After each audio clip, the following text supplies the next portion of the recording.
Isang lalaki ang naglalaro ng online RPG at strategy game sa kanyang computer, kahit na na-hospital siya. Out of nowhere, bumigat ang katawan niya at naging itim ang lahat. Ang kanyang isip ay tinangay, lumubog sa kailaliman ng isang imaginary na karagatan, hanggang sa bigla siyang nagising sa isang gubat na puno ng malamig na hangin at makulimlim na kalangitan, nakaupo sa isang batong trono. Pagkatapos, humakbang ang isang babae, hinarap siya na parang hinihintay siyang magising. Paglabas niya mula sa anino, agad siyang nakilala ng lalaki. Walang iba kundi si Atolama Senta, isang elf na tinawag siyang hari. Ang larong nilalaro niya habang naka-hospital ay isang dark fantasy strategy simulator na tinatawag na Eternal Nations. At ang karakter na pinakamamahal niya, ang nakatayo sa harapan niya ngayon ay itong mismong elf. Ngayon, hindi niya maiwasang magtaka, dapat ba siyang kumilos bilang hari na inaangkin niya sa kanya? Malinaw na nakita niya siya bilang pinuno ng Minagra. Naramdaman ng dalaga ang kanyang pagkalito, ngumiti ang dalaga at sinabing, ayos lang, Takuto. Pagkatapos ng lahat, natalo niya ang Nightmare difficulty gamit ang itinuturing na pinakamahirap na sibilisasyon sa laro, ang nasirang sibilisasyon, ang Minagra. Dahil doon, si Takuto ay naging maalamat na manlalaro sa pinakatuktok ng pandaigdigang leaderboard. Si Lama Senta naman, inaalala niya ang bawat sandali na magkasama silang naglalaro. Kung paano nila nasakop ang mundo ng magkatabi ng paulit-ulit, kaya hindi na siya dapat mag-alala. Alam na alam niya kung sino siya. Sa pag-iisip, napagtanto ni Takuto na tumugma si Lama Senta sa kanyang sariling estilo ng paglalaro. Siguro dahil gusto niyang maging kasing lakas niya. Nangingilid ang mga luha sa kanyang mga mata nang aminin niya kung gaano siya kasaya na sa wakas ay nakausap na niya ang paborito niyang karakter, at sinabing ganon din ang nararamdaman niya. Tinanong ni Takuto kung langit ba ito at kung si Lama Senta ba ang nagdala sa kanya dito, ngunit ipinaliwanag niya na siya rin ay biglang nagpakita sa lugar na ito at hindi ito mukhang paraiso. Kung mayroon man, naisip niya na ito ay parang mundo ng walang hanggang mga bansa. Walang duda tungkol dito at sinabi niya na ito ay isang himala at ito ay isang tunay na karangalan na makilala ng personal ang kanyang master. Dahil doon, lumuhad ang elf sa harap ng lalaki, hinawakan ang kamay nito, at inanyayahan siyang magsimulang muli, silang dalawa lang, na bumuo ng sarili nilang kaharian. Kahit na nakakatukso ang alok, nalilito pa rin si Takuto. Ganun pa man, sa kanyang tapat na kasama sa kanyang tabi, marahil ito na ang pagkakataon niya para sariwain ang mga gininto ang araw sa bagong mundong ito. Kaya, tinawag ni Takuto ang kanyang alipin na simulan ang kanilang paglalakbay ng magkasama. Ipinakilala ni Lama Senta ang kanyang sarili bilang ang batang isinilang mula sa putik na magdadala ng pagkawasak sa mundo, na nagpapahayag na mula ngayon ang kanyang katawan at isipan ay pagmamayari lamang ng kanyang master.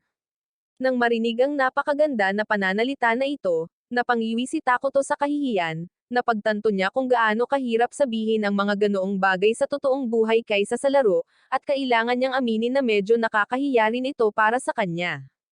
Gayunpaman, nagpa siya ang hari na maglaro kasama, na tinawag ang elf na kanyang una at tanging subordinate, ang kanyang pinagkakatiwalaan at kanang kamay ng kanilang sibilisasyon, na kilala sa pagiging walang awa, ngunit may slandin at lubos na sanay sa mga panloob na gawain. Pagkatapos, tinanong ni Takuto kung alam ba ng kanyang lingkod kung ano ang dapat na unang galaw ng Minagra, at in perfect sync, sumagot ang dalawa, magtago tayo. Sumunod, nagpatawag si Takuto ng scout gamit ang emergency production. Walang pagkaantala, isang nilalang nakilala bilang isang insektong may mahabang paa ang gumapang palabas ng isang portal, isang tanawin na kapwa nakita ni Takuto at Lama Senta na medyo kadiri kung sila ay magsasabi ng totoo. Gayunpaman, pinaalalahanan ni Takuto ang kanyang sarili na ang Minagra ay isang sibilisasyon ng Modrasyan na humahawak ng kasamaan at kapahamakan. Kaya, kailangan nilang isaisip iyon habang kumikilos sila. Para kay Lama Senta, nangangahulugan iyon na kailangan nilang gawin ang lahat upang maiwasang ibunyag ang kanilang tunay na pagkakakilanlan. Una sa lahat, inutusan ng hari ang insekto na subaybayan ang lugar ng hindi nakikita. Habang pinagmamasdan ang pag-alis ng insekto, napagtanto ni Takuto na nakikita niya ang mga mata nito, na tinawag na 100 mana ang halaga sa kanya ng scout, na nag-iwan sa kanya ng 100 pa. Ang pagse-set up ng isang settlement, isang base ng operasyon ay aabot ng isa pang 20. Itinuro ni Lama Senta na mahal ang emergency production, kaya dapat silang mag-ingat sa kanilang paggastos. Inamin ni Takuto na talagang gusto niyang lumikha ng isang mandirigma upang ipagtanggol sila, ngunit malamang na mauubos nito ang lahat ng kanyang mana. Pagdating sa labanan, nangako ang elf na gagawin ang kanyang makakaya, or at least yun ang gusto niyang sabihin. Kung hindi lang siya mahina ngayon, naiintindihan ni Takuto. Si Lama Senta ay isang hero unit na lumakas sa paglipas ng panahon. Ngunit sa ngayon, ang kanyang lakas ay mas mababa lamang ng 3 kaysa sa ilang pangunahing mga kaaway. Sa madaling salita, ang kanilang buong plano sa pagtatayo ng Minagra ay nasa malubhang panganib kung sila ay aatakihin ng halos anumang bagay. Gamit ang Scout's Vision, sinuri ni Takuto ang lupa sa paligid ng kagubatan. Sa abot ng paningin ng mata, sa ngayon, walang halimaw na nakikita. Naisip ni Lama Senta na ang kagubatan ay isang perpektong lugar upang magtago. Ngunit kakaiba ang kanyang nakita na ang insektong may mahabang paa ay hindi nakakita ng kahit isang hayop sa daan. Mas masahol pa, napagtanto ni Takuto na wala talagang makakain. Ang tanging magagawa nila ay manatiling alerto at umaasa na may mangyari. Humingi ng paumanhin si Lama Senta sa hindi pagiging mas matulungin.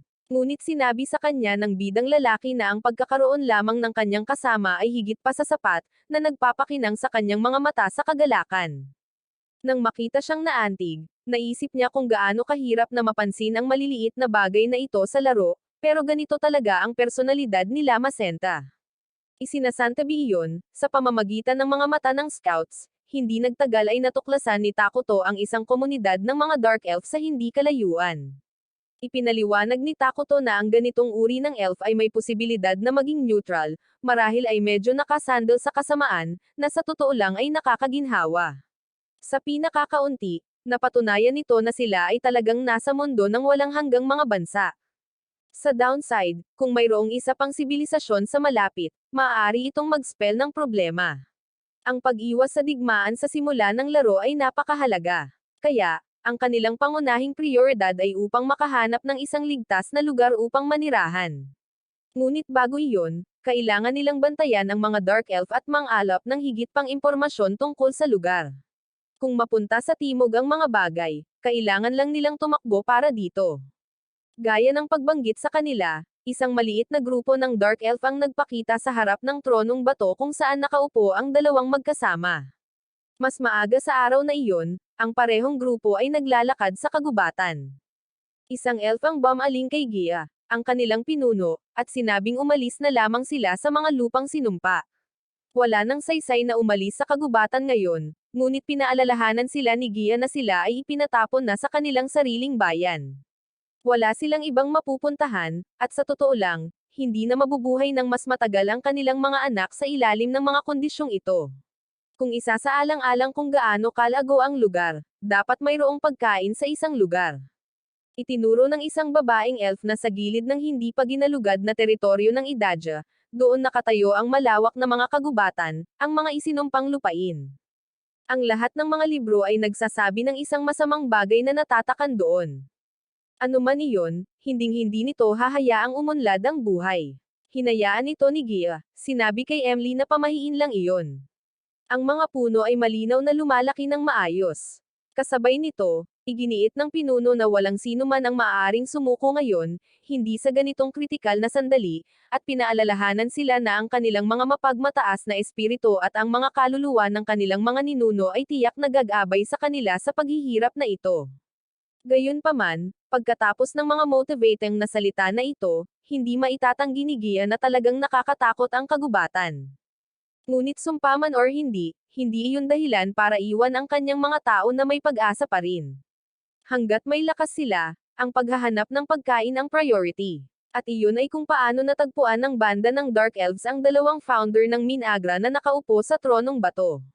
Para sa kanila, si Lama Senta ay hindi hihigit sa isang malabo, masamang figure ng pangitain na nakakatakot kaya nabalisa si Gia sa malamig na pawis. Kumbinsido siya na nasasaksihan niya ang kasamaang nagkatawang tao. Alam na ang kanyang mga aksyon ay maaaring magpasya sa kahihinatnan ng kanyang buong lahi, tinapangan ni Gia ang kanyang sarili at humakbang pasulong. Nakayuko sa harap ng figure sa trono, ipinakilala niya ang kanyang mga kasama bilang mga miyembro ng angkan ng Mace Ram. Ang kanyang sariling pangalan ay Gia, ang pinuno ng kanilang mga mandirigma, at humingi siya ng tawad sa pagpasok niya sa kagubatan ng walang pahintulot mula sa tila boss ng lupain.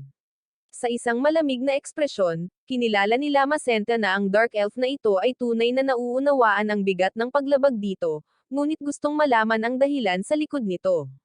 Ipinaliwanag ni Gia na ang kanilang angkan ay dating nanirahan sa Adria, ngunit sila ay inuusig at pinilit na tumakas patungo sa kagubatan.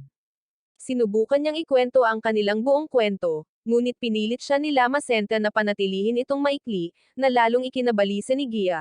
Ayaw niyang magkamali na maglalagay sa panganib sa kanyang mga kasama. Sa gitna nito, nagkomento si Takuto kung gaano kapayat ang hitsura ng Dark Elf, at buong pusong inamin ni Gia na wala pa silang nakitang pagkain sa lugar na ito hanggang ngayon. Matapat sa kanyang damdamin, nagtaka ang Dark Elf kung bakit kailangang magtiis ng labis na paghihirap ang kanyang angkan gayong ang gusto lang nila ay isang mapayapang tirahan. Out of nowhere, inalok siya ng supposed master of the Shadowvi Forest ng isang dakot na mansanas.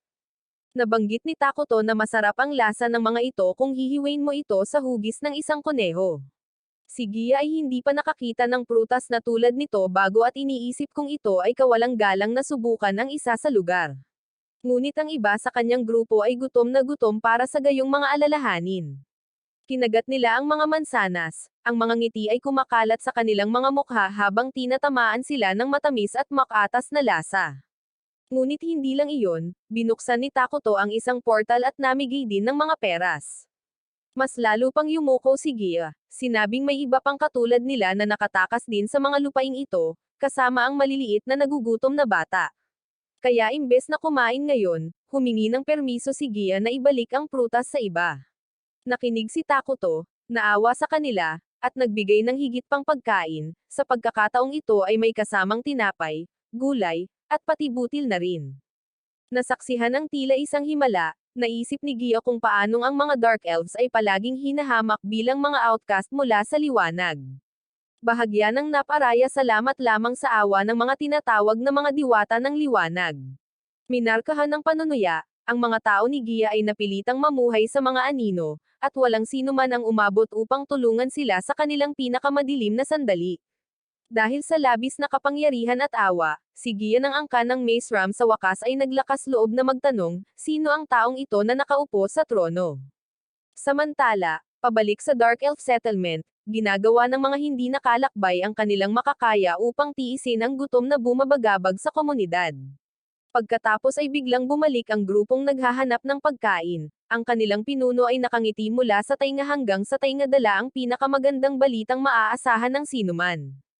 Sa wakas natapos na ang tagutom. Sa lahat ng pagkain na iyon, bumalot ang kagalakan sa buong nayon, at pinanood ni Gia ang eksena, na lubos na nasisiyahan.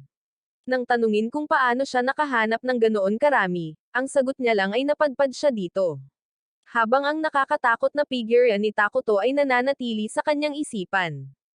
Kinagabihan, habang natutulog ang komunidad, umupo si Gia sa tabi ng apoy sa kampo. Lumapit ang matandang elder na si Maltar upang purihin ang pinuno sa kanyang trabaho. Sinabi ni Maltar na nabuhay siya ng mahabang buhay, ngunit sa lahat ng mga taon na iyon ay hindi pa siya nakakita ng kakaiba at masarap na prutas. Sumang-ayon si Gia na hindi pa niya narinig ang ganitong pagkain. At iyon mismo ang dahilan kung bakit gustong malaman ng matanda kung ano ang nagbunsod sa angkan ng Mace Ram sa gayong hindi pangkaraniwang mga pangyayari. Handa nang ibahagi ang katotohanan, sinabi ni Gia na nakilala niya ang isang maalamat na nilalang sa lalim ng kagubatan. Ayon kay Emily, mayroong isang alamat tungkol sa isang natatakan sa mga isinumpang lupain.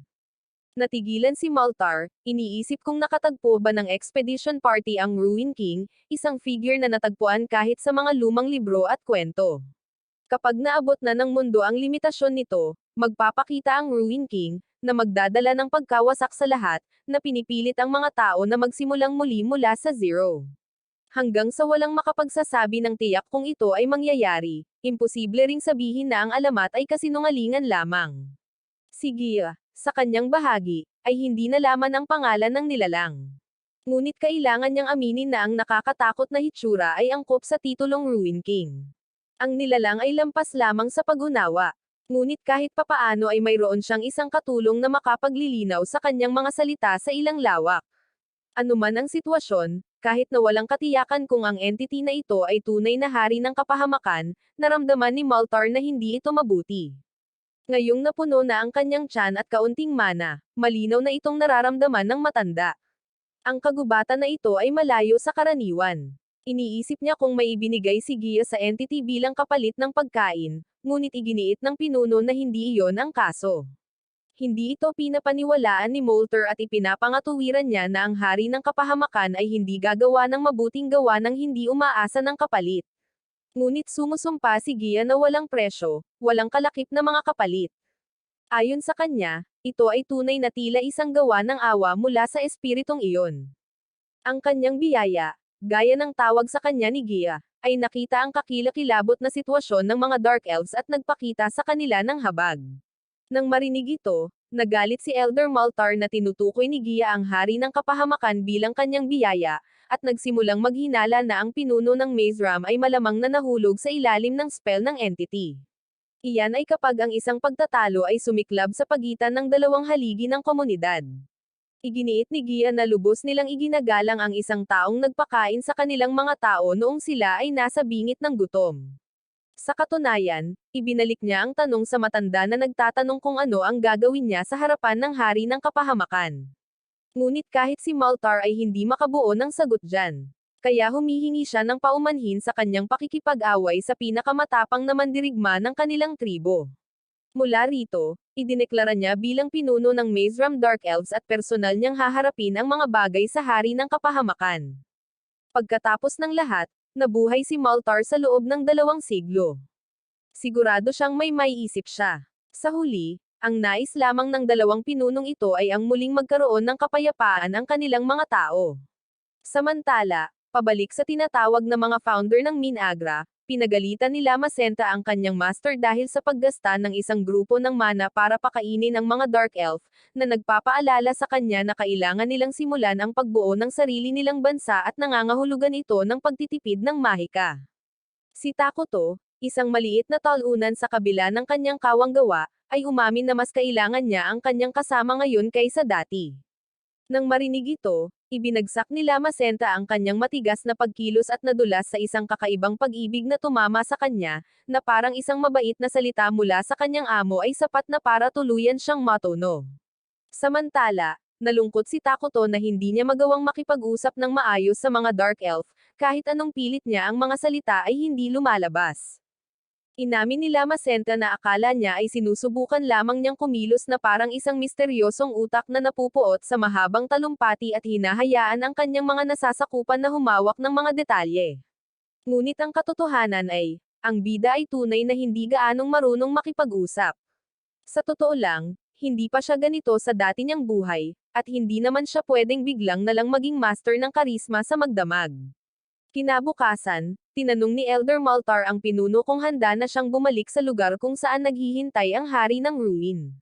Kapag sumang-ayon ang elf, nababahala ang makaranasang elder tungkol sa kung ano ang maaaring gusto ng entity na iyon bilang kapalit ng pagtulong sa kanilang mga tao, kahit na iginiit ni Gia na wala siyang binanggit na anumang uri ng pagbabayad. Alam na alam ng matandang elf, ang mga masasamang nilalang ay laging umaasa ng isang uri ng gantimpala. Anuman, naiintindihan niya na kailangan ng Dark Elves ang tulong ng hari para mabuhay. Sumang-ayon si Gia, itinuro na kahit na umalis sila sa kagubatan upang maghanap ng pagkain, maaari pa rin silang bumalik na walang dala. Sa pagsasalita tungkol sa pag-alis sa kagubatan, ipinaalala ni Maltar sa kanila na ang isa sa kanilang pag-asa ay maabot ng angkan ang madilim na kontinente at makahanap ng isang kaharian kung saan hindi sila huhulihin at baka last chance na nila yon.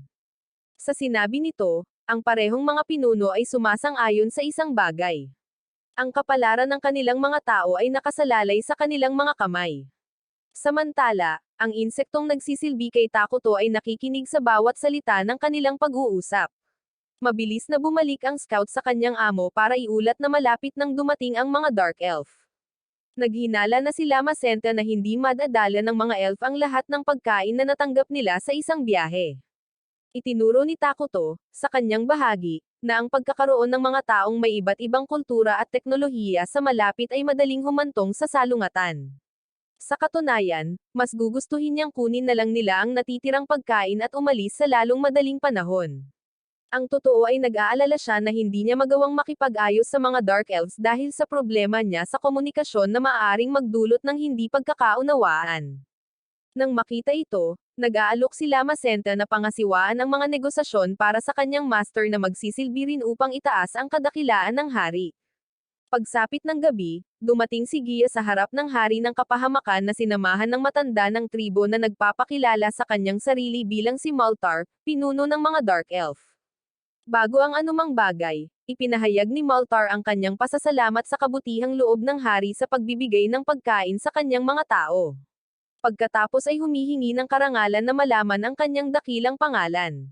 Maingat, tinitingnan ni Lama Senta ang hari, na tumanggo bilang pagsang-ayon.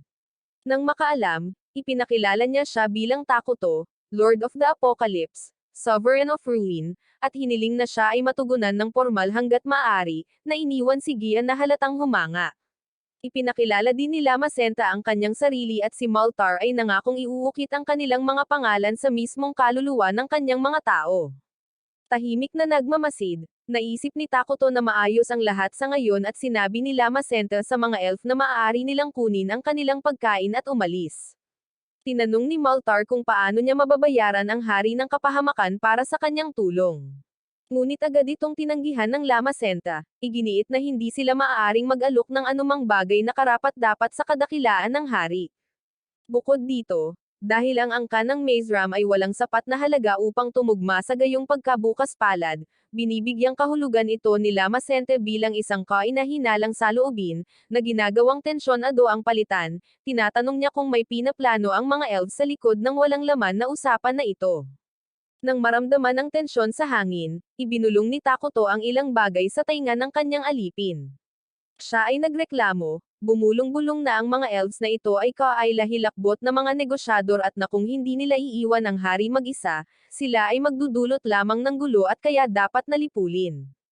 Itinaas ang kanyang boses, ipinahayag ni Lama Senta na ang kanilang mga ulo ay mukhang perpektong nakamount sa mga haligi. Samantala, hinihimok ni Takuto ang lahat na huminahon, sa paghuhula na nais lamang ng Maze Ram na bumuo ng isang relasyon na mapapakinabangan ng lahat. Kaya siguro pinakamabuting tanggapin ang ilang anyo ng kabayaran para lang mapanatag ang kanilang isipan. Sa gayon, lumingon si Lama Senta sa mga Dark Elves at ipinahayag na ang hari ay handang tumanggap ng isang tanda ng pasasalamat para sa kanyang kawang gawa. Habang nahuhugasan ng relief ang mga mukha ng Maze Ram, napagtanto ni Takuto na ang matanda ay maaaring talagang naghihinala at isinasaalang-alang ang masamang pagkakahanay ng hari ng kapahamakan.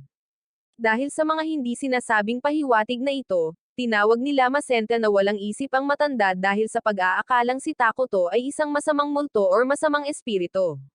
Isinasantabi iyon dahil wala siyang ideya kung ano ang talagang hihilingin bilang kapalit, nag-isip siya sandali at nagpa siya na magandang marinig ang lahat ng nalalaman ng Dark Elf tungkol sa mundo sa kabila ng kagubatan. Nag-aalok si Maltar na ibahagi ang lahat ng kanyang kaalaman at hiniling ni Lama Senta na lisanin ng angka ng Maze Ram ang kagubatan sa sandaling matupad ang kanilang kasunduan.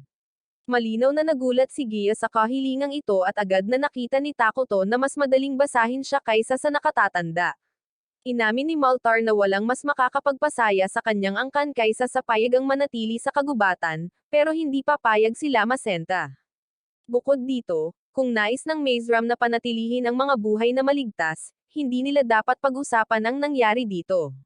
Sa bigat ng ultimatum na ito, mukhang handang tumutol si Gia. Ngunit pinatahimik siya ni Maltar at ipinagpatuloy ang mga negosasyon, nagpapahayag ng pasasalamat sa madla sa hari at sumang-ayon sa lahat ng inilatag ni Lama Senta. Habang umaalis ang mga Dark Elf, iniisip ni Takuto kung ito ba talaga ang tamang gawin. Kung ang Maze Ram ay ipinatapon, malamang nababagsak ang mga ito sa isang lugar sa daan. At tiyak na hindi lamang sila tatayo at panuurin ang kanilang sariling pagbagsak, alam na ang pagpapatapon ay maaaring mangangahulugan ng kasawian.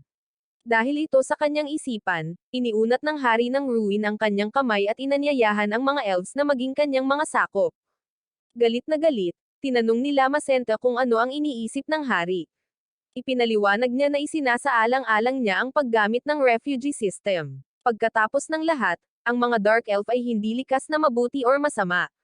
Ngunit kung tatanggapin sila bilang mga refugee sa sibilisasyong planong itayo ni Takuto, at kung gagana ang mga bagay tulad ng ginawa nila sa laro, ang mga elves ay magiging mas asama katulad nila. Sumasang-ayon si Lama Senta na posibleng magkakasamang mabuhay ang mga nilalang na may iba't ibang masamang pagkakahanay, ngunit itinuturo na ang mga Dark Elf ay hindi katulad ng mga pangunahing mamamayan ng Minagra, ang homunculi, na maaaring lumikha ng alitan. Inamin ni Takuto na delikado ito, ngunit hiniling kay Lama Senta na alalahanin kung ano ang hitsura ng homunculi at kung kakayanin niyang mamuhay na kasama lamang ang mga nilalang na iyon bilang mga mamamayan, at inamin na imposibleng tiisin ang kanilang kawalang isip sa buong kawalang hanggan. Lumingon si Lama Senta sa Maze Ram at ibinalita ang intensyon ng kanyang master na magtatag ng isang bansa sa lalong madaling panahon. Kung handang maging mamamayan ang mga Dark Elves, paprotektahan sila ng hari at mga angako ng walang hanggang kaligayahan. Panghuli ngunit hindi bababasa, inilatag ni Lama Senta ang lahat na ang mga Dark Elves ay magiging masasamang nilalang. Sa pamamagitan nito, malaya silang pumili ng kanilang sariling kapalaran. Ngunit ang pagdaragdag ng isang personal na tala, tinitiyak ni Lama Senta sa kanila na ang kanilang panig ay mas masaya kaysa sa hitsura nito. Sa sumunod na eksena, habang naglalakad patungo sa tribo ng Dark Elf, pinaalalahanan ni Lama Senta si Takuto na bantayan ang kanyang hakbang dahil nakayapak siya. Itinuro niya na kahit na tumagal ng ilang oras, ang Maze Ram ay sa wakas ay sumang-ayon na maging mamamayan ng Minagra. Kahit na nag-aalangan sila sa ideya ng pagiging masama, sa kaibuturan nila, alam nila sa simula pa lang na ito ang kanilang pinakamahusay na pagpipilian. Sa kalaunan, dumating ang dalawa sa tribo at sinalubong sila ng mga tao, na pawang nakaluhod bilang paggalang. Ang ilan ay mukhang tunay na nasa sabik nang makita ang misteryosong nilalang na iyon, habang ang isang elf ay nawalan ng malay matapos maramdaman ang madilim na mayasma na umiikot sa paligid niya ng malapitan. Di nagtagal, dinala si Takuto sa isang trono, at formal na tinanggap ni Lama Senta ang lahat ng Dark Elves bilang mga mamamayan ng Minagra, na ngayon ay opisyal na itinatag. Mula sa sandaling iyon, ang kaligtasan ng bawat miyembro ng angkan ng Maze Ram ay paprotektahan ng dakilang hari ng ruin. Nalilito pa rin, inisip ni Gia kung iyon lang ang mangyayari.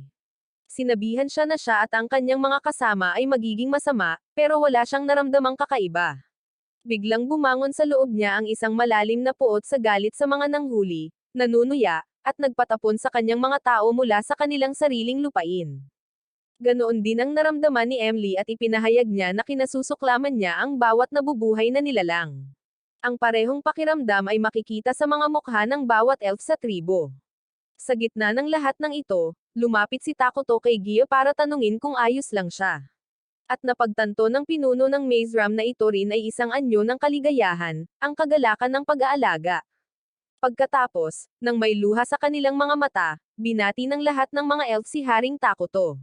Ang kanilang sigasig ay napakalaki na kahit na ang hari mismo ay walang ideya kung bakit ang lahat ay labis na nagtatrabaho. Samantala, ngumiti lang si Lama Senta na may pagmamalaki at kasiyahan.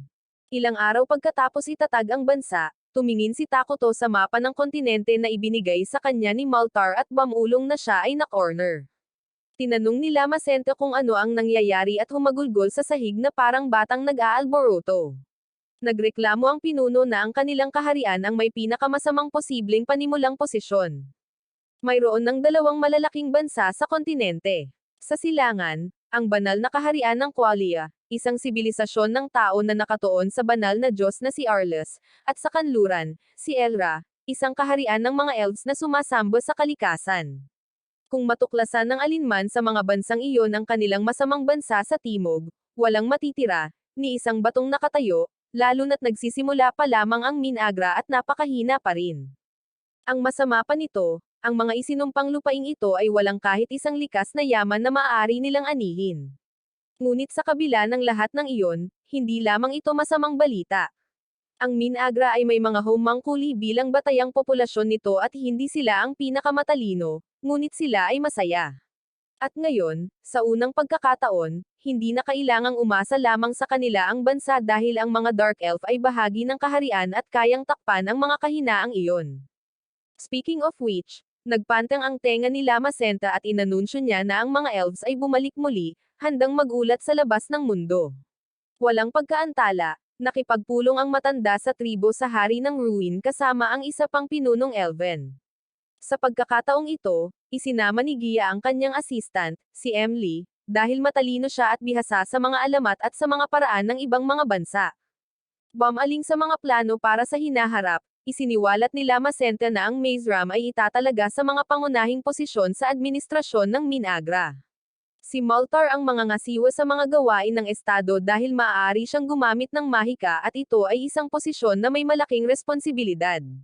Si Gia ang mamumuno sa mga mandirigma ng Minagra, na nangangasiwa din sa pangangalap ng mga bagong puwersa. Masigasig na tinanggap ni Gia ang bagong tungkulin at nangako na kung mag-utos ang isang hari, hindi siya magpapakita ng awa sa sinumang kaaway at ipapakita ang kanilang mga nakabayubay na bangkay bilang babala.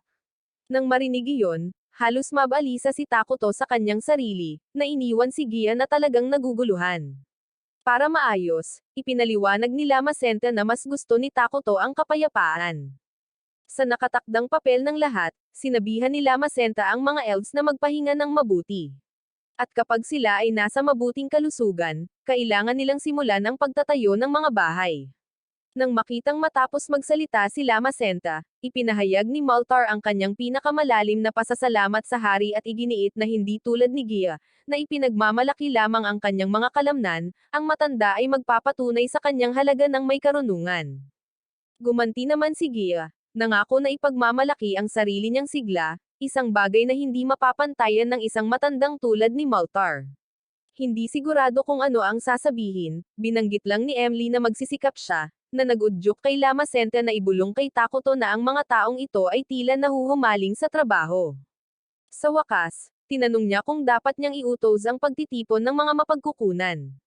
Ngunit iminungkahi ni Takuto na paunlarin ang lugar nang hindi sinisira ang kagubatan. Nang marinig iyon, lumingon si Lama Senta kay Elder Maltar upang tanungin kung maaari silang mangolekta ng kahoy habang pinananatiling buo ang mga bahagi ng kagubatan. Tiniyak ng elf na kaya nila, ang kanilang mga tao ay laging namumuhay ng naaayon sa kalikasan. Nang marinig ito, nataranta si Gia hindi lamang sa kung gaano kapayapa ang mga elf na ito, kundi pati na rin sa katotohanang gustong protektahan ng hari ng ruin ang mga flora at fauna sa kabila ng pagiging masama. Ngunit hindi lang iyon, ipinahayag ni Takuto na ang kanyang mga mamamayan ay dapat palaging nagre-reforestation, kahit na malinaw na ang mga Dark Elf ay walang ideya kung ano ang ibig sabihin nito.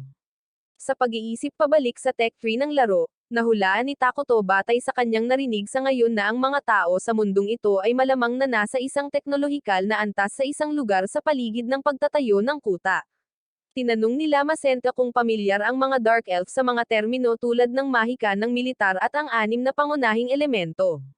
Sumagot si Maltar na alam niya ang 4 na pangunahing elemento, isang pangunahing konsepto sa mahika. Idinagdag ni Emily na wala siyang narinig na ibang bansa na nagbanggit ng mahika ng militar. Kaya, napagtanto ni Lama Senta na ang mundong ito ay hindi pa umabot sa antas ng 6 na elemento ng magic technology at nasa huli rin ito sa ibang mga lugar.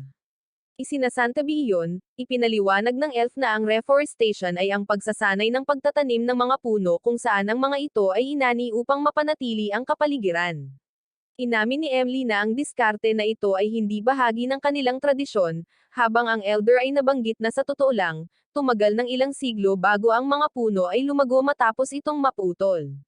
Sinabi pa ni Lama Senta na ang reforestation ay isang uri ng teknolohiya na nangangailangan ng lahat ng pangunahing elemento, at ang kaalamang ito ay talagang nagmumula sa kanilang makapangyarihang hari na si Takuto. Sa katunayan, ginagawa niya ang isang punto ng pagpapalam sa lahat na ang kanilang hari ay 100 beses na mas kamangha-mangha kaysa sa maisip ng sinuman. At hindi mapigilan ni Takuto na medyo mapahiya sa lahat ng papuri. Gayunpaman, iginiit ni Lama Senta na ang karunungan ng kanilang pinuno ay sumasaklaw sa hindi mabilang na mga larangan at ang mga tao ng Minagra ay pinagpala na makatanggap ng kanyang pabor. Tinanong ni Emily kung ang mga mansanas na ibinigay sa kanila ay imbensyon din ng hari, at si Lama Senta, nang hindi tumitingin, ay kinumpirma na sila nga, Pagkatapos ay idinagdag na ang mga ubas ay kanyang nilikha din. Sa pagsasalita tungkol sa kung alin, sinabi ni Emily na itinanam niya ang mga buto ng lilang prutas na iyon at hindi makapaghintay na panoorin ang mga ito na tumubo. Sa sandaling iyon, napagtanto ni Takuto na maaari niyang gamitin ang pang-emergency na produksyon upang lumikha ng mga bagay na wala man lang sa laro, tulad ng pulbura, metal, at langis. Sa sandaling mapansin ito ng hari, ang bansa ng Minagra ay pinagkalooban ng banal na pribilehiyo, ang kakayahan ng pinuno na gumawa ng anumang nalalaman niya tungkol sa isang monarch, na nag-iiba-iba batay sa kung gaano kakomplikado ang item. Sa susunod na sandali, isang grupo ng mga sundalo ang nagbabantay sa mga relihiyosong tao sa isang rehiyon na nababalot ng nyebe. Sinabi ng isa sa kanila na mula sa kanyang narinig, ang saint ay sinasabing nagtataglay ng isang espesyal na kapangyarihan, kahit na hindi siya naniniwala dito. Sinabihan lang siya ng ibang sundalo na maghintay at tingnan. Hindi pa natatapos ang mga salita sa kanyang bibig ay isang pulutong ng mga goblins ang sumalakay sa grupo. Ang saint ay humakbang pasulong, naghahanda na parusahan ang mga mananakop dahil sa pag-abala sa kapayapaan ng banal na kaharian ng Qualia at para sa kasalanan ng pag-abandona sa banal na Diyos na si Arles. Sa isang pagindayog ng kanyang staff, nakagawa siya ng isang pambihirang apoy na nagpawi sa mga halimaw, na naging sanhi ng mahiwagang pagbukas ng kalangitan at napuno ang bukid ng magagandang bulaklak. Ayon sa isang opisyal ng ekspedisyon, ang kapangyarihang ito ay bahagi ng dahilan kung bakit ang bansang Qualia ay nagagawang pigilan ang kasamaan at mapanatili ang mabuting relasyon sa bansang Elven. Ibinaon ng saint ang kanyang mga kaaway sa apoy at pinadala sila ng mga bulaklak. Isa siya sa 7 dakilang tagapagligtas ng kontinente ng Idaja, si Saint Selina ng mga bulaklak na burials. Sa tabi niya, inihayag ng cardinal na ipinadala na niya ang mga paladin sa mga kalapit na nayon. Ang saint, gayunpaman, ay nagdala ng nagbabala na propesya ng apocalypse sa mga isinumpang lupain, na iginiit na ang mga paladin ay dapat ipadala doon upang mag-imbestiga rin. Ngunit tumanggi ang kardinal, na nagpapakita ng anumang interes sa mga isinumpang lupain sa timog ng itim na kontinente ay wala sa tanong, at hindi kailanman pahintulutan ng sentral ang paggamit ng mga paladins para sa naturang misyon. Gayunpaman, nagpa siya ang saint na siyasatin ito, na nagudyok sa lalaki na ipaalala sa kanya na hindi na siya isang simpleng babae sa baryo. Nang makitang hindi siya mapigilan, sa huli ay pumayag siyang ipadala ang mga paladin sa ilalim ng kanyang personal na utos.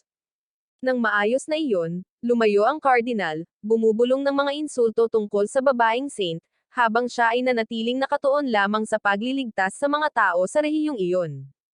Samantala, sa mga isinumpang lupain, ginaising nila masenta ang mga tao na magtrabaho at simulan ang pagbuo ng bansa. Bahagi nito ang pagtatayo ng trono kung saan uupo si Haring Takuto, at hindi nagtagal ay inihayag nila ang silid ng konseho na maglalaman ng pinakaangkop na upuan ng soberanya. Tuwang-tuwa si Lama Senta kaya naniwala siya na malapit nang maging sapat na makapangyarihan ang Minagra para pamunuan ang lupain at tatagos sa kalangitan. Sa gitna nito, ipinakita ng mga tagapangasiwa ng Elven ang kanilang sarili sa hari bilang planong simulan ang pulong ng konseho. Ibinigay ni Emily sa pinuno ng bansa ang isang set ng mga kasuotan upang sa wakas ay masabi niyang nakadamit siya bilang isang tunay na hari. Nang matapos iyon, inihayag ni Lama Senta na oras na para talakayin ang mga patakarang lokal. Kahit na si Takuto ay tila mas interesado sa paghanga sa kanyang bagong damit kaysa sa pagpapasya sa kinabukasan ng bansa. Dahil sa kahihiyan, nagpa siya ang kanyang katulong na talakayin muna ang mga bagay sa kanilang mga sarili at kumonsulta na lamang sa hari sa ilang mahahalagang punto. Habang nagsisimula ang pulong, tinanong ni Maltar kung aling mga gusali ang dapat na unang itayo. Ipinaliwanag ni Gia na sinimulan na nila ang paghahanda ng lupa, pagpapatag ng lupa, at pagputol ng mga sanga. Tumugon si Lama Senta na ang kanilang unang proyekto ay isang pasilidad sa paggawa ng pagkain. Pagkatapos ng lahat, walang sino man ang maaaring makipagdigma ng walang laman ang tiyan. Iniisip ni Maltar kung hindi lang magagamit ng hari ang kanyang kapangyarihan upang lumikha ng walang katapusang supply ng pagkain. Nagalit si Lama Senta sa mungkahi lamang na ang pinuno ng kanilang bansa ay dapat na ma-stock sa paggawa nito sa lahat ng oras. Dagdag pa, itinuro niya na kailangan pa nilang malaman kung paano ipamahagi ang pagkain habang lumalaki ang bansa. Matapos humingi ng tawad si Maltar, naglagay ang katulong ng hari ng kakaibang halaman sa mesa na nagpa-atras sa ibang mga elves. Ipinaliwanag niya na ito ay isang meat tree, isa sa mga pasilidad sa paggawa ng pagkain ng kanilang sibilisasyon.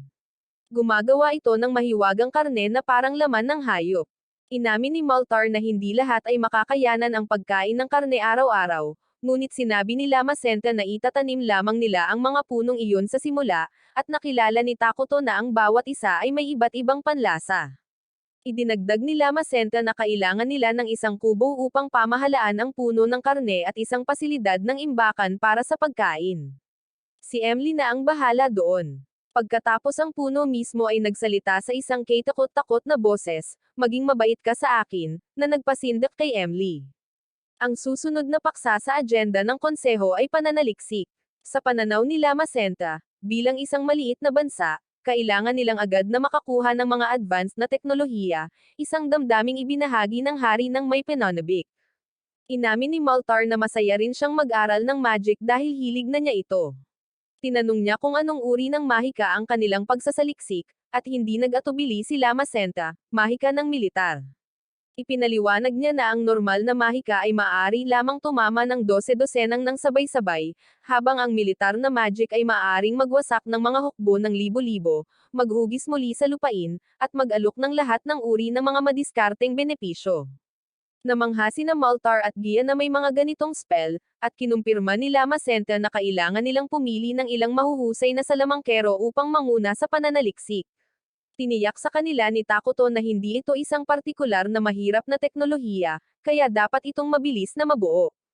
Dahil doon, masigasig na pinangasiwaan ni Elder Maltar ang pagsasaliksik ng mahika ng militar. Huling nasa agenda ay ang pagpaplano ng militar. Ipinunto ni Gia na kailangan muna nilang mag-organisa ng hukbo. Sumagot si Takuto na hindi pa sila magtutuon ng pansin dyan, at ipinaliwanag ni Lama Senta na ang mga hukbo ay hindi gumagawa ng anuman, kumokonsumo lamang sila ng mga mapagkukunan. Naunawaan ito ni Gia, ngunit pinaalalahanan ang lahat na ang kanilang kasalukuyang pangkat ng mga mandirigma ay hindi sapat upang protektahan ang hari. Ang mas malala pa, isiniwalat ni Maltar na pareho sila ni Gia ay may mga bounties sa kanilang mga ulo bilang mga pinuno ng mga Dark Elf. Sa sitwasyong ito, ipinahayag ni Haring Takuto na lilikha sila ng isang bayani. Nagustuhan ni Lama Senta ang ideya na maaaring magastos ang bida sa paggawa ngunit halos walang gastos sa pangangalaga. Tinanong ni Gia kung ano talaga ang bayaning ito, at ipinaliwanag ng elf na sa Minagra mayroong ilang mga bayani na naglilingkod sa hari. Lahat sila ay makapangyarihan at nagtataglay ng mga natatanging kakayahan. Bagamat lahat sila ay mga halimaw sa kanilang sariling karapatan, mayroong iba't ibang mga kondisyon na dapat matugunan upang matawag sila. Ngunit sa lalong madaling panahon dapat silang makatawag ng kahit isa. Higit pa rito, tulad ng paalala ng hari sa lahat, ang mga hukbo ay mahal at nakakakuha ng labis na atensyon. Kaya naman ang paglikha ng isang bayani ay maaaring maging isang matalinong hakbang. Kailangan ng Minagra na manatili sa ilalim ng radar hanggat maaari habang ito ay maliit pa. Kaya't nagsimula silang lumikha ng isang bayani at binigyan si Gia ng ilang kinakailangang kapayapaan ng isip. Matapos gawin ang desisyong iyon, sinabi ni Takuto na ang matapat na pagtalakay sa mga panloob na patakaran ay talagang isang uri ng kasiyahan. Isinasantabi iyon, makikita niya na nangongolekta din sila ng mana mula sa kanilang mga mamamayan, na nangangahulugang nasa mabuting kalagayan ang mga reserbang mana ng bansa. Ang dami ng kanilang nakolekta ay direktang nakatali sa kaligayahan ng mga tao. Kaya kung mas masaya ang mga mamamayan, mas umuunlad ang bansa. Sa huli, tungkulin ng namumuno na pangunahan ang kanilang mga tao sa rurok ng kaligayahan. Samantala, sa banal na kaharian ng Qualia, ang isang mandirigma na nagngangalang Lunyos ay naputol ang kanyang panalangin dahil sa tila isang emergency, at hindi siya natutuwa sa kawalan ng paggalang ni Verdil sa sagradong lugar na ito. Habang isinusuksok ni Lunyos ang kanyang pendant ring sa kanyang robe, biniro ni Verdil na ang wedding band ng lalaki ay naging lucky charm. Tinanong niya ang mga pangalan ng asawa at anak ni Lunyos, ngunit ipinagkibit-balikat siya ni Lunyos, sinabing walang kinalaman iyon sa kanilang misyon. Giit ni Verdil, ipinaliwanag na ang isang mataas na ranggo na paladin ay humihingi ng sagot. Nag-aatubili, sumagot si Lunyos na ang kanyang asawa ay pinangalanang Marcia at ang kanyang anak na babae ay Mena. Nasiyahan, sinabi ng superior na maglalakbay sila ng ilang araw at nagbiro na balak niyang asarin si Lunyos kung sinimulan niyang tawagin ang pangalan ng kanyang asawa or anak sa kanyang pagtulog. Hindi nababahala sa pangungutya, itinuro ni Lunyos na ayon sa bulong-bulungan, ang taong sangkot sa kanilang misyon ay medyo walang galang, ngunit hindi may kakailan na may kasanayan at nagawa. Alinmang paraan, naiinis si Verdil na ipadala sa madilim na kontinente. Ngunit ipinaliwanag ni Lunyos na ito ay dahil kailangan nilang imbestigahan ang isang paghahayag na natanggap ni Saint Selina. Kung magtagumpay sila, makakakuha sila ng ilang pabor sa Kongreso ng Katimugang Lalawigan, kahit na, bilang isang mas mababang ranggo na paladin, si Lunyos ang unang sisisihin kung magkamali. Tungkol sa mismong misyon, ikinalungkot ni Verdil na napakaliit ng unit nila para mahawakan ang isang bagay na kasing delikado ng paghahayag dahil silang dalawa lang at sinabihan silang punan ang natitirang bahagi ng partido ng mga mersenaryo. Sumasang-ayon si Lunyos na bihira para sa kanila na mag-imbestiga sa labas ng kanilang mga hangganan at walang kahit na mga alituntunin sa laki ng mga puwersang ipinadala nila. Hindi maiwasan ni Verdil na magtaka kung ano ang iniisip ng mga superiors. Habang sinasalamin ni Lunyos na kahit sa mga pari at mga paladin, imposibleng malaman kung ano ang nangyayari sa likod ng mga eksena. Maliwanag, dapat may dahilan kung bakit pinilit nila si Verdil na sumama sa kanya bago umalis. Paglabas nila ng gusali, ang dalawa ay nakatagpo ng isang grupo ng mga sundalo na sumasaludo kay Chief Lunyos. Ipinapalagay ni Verdil na ang kanyang kasosyo ay dapat na kumuha ng mga mersenaryong ito, at bigla siyang mas naudyukan na tapusin ang trabahong ito. Isinasaalang-alang ni Lunyos na sa kabila ng ugali ni Verdil, isa pa rin siyang paladin na may mataas na ranggo, na tiyak na magpapalaki sa tsansa ng kanilang koponan na mabuhay. Bumalik sa Minagra, mukhang maayos ang takbo. Pinagmamasdan ni Takuto ang buong proseso, ang kanyang mga mata ay puno ng kagalakan at pag-asa para sa hinaharap. Nakita niya ang mga pangitain ng kanyang sibilisasyon na nagsisimula at naabot ang hakbang nito sa laro ng hindi mabilang na beses bago, ngunit ngayon ay nasaksihan niya ito mismo, na para bang ito ay totoong buhay, at iyon ay hindi kapani-paniwala.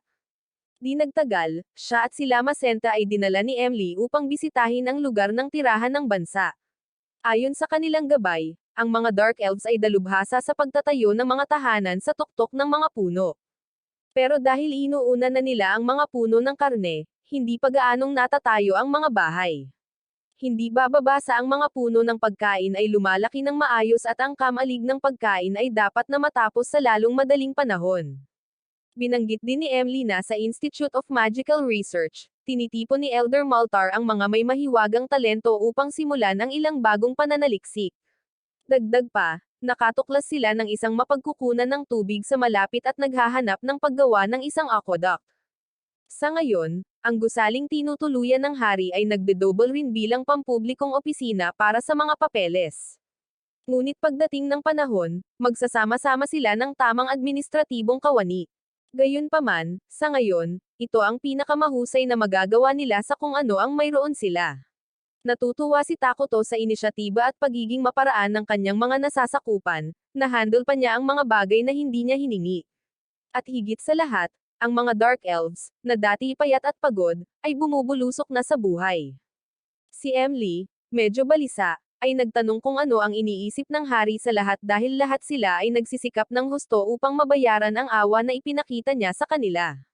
Tiniyak sa kanya ni Takuto na sa tingin niya ay kamangha-mangha ang lahat at sinabi niyang masaya siyang tanggapin ang mga Dark Elf bilang mga mamamayan.